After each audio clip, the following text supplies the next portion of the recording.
शशिकला काशीनाथ शिंदे, राहणार मलकापूर।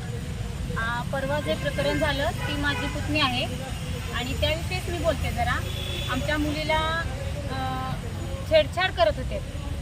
तिच्या शाळेमध्ये हे आमचं जे पथक आहे ते पोहोचू शकत नाही, निर्भय पथक।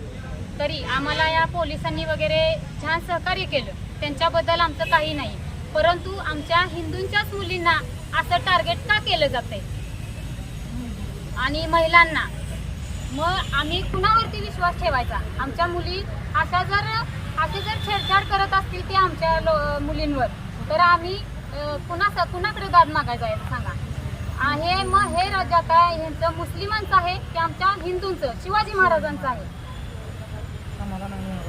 आम्हाला हा न्याय मिळालाच पाहिजे, एवढंच आमचं म्हणणं आहे। जास्तीत जास्त जेवढी होता होईल तेवढी त्यांनी कठोर शिक्षा द्यावी, हे आमचं मागणं आहे। जय हिंद, जय महाराष्ट्र।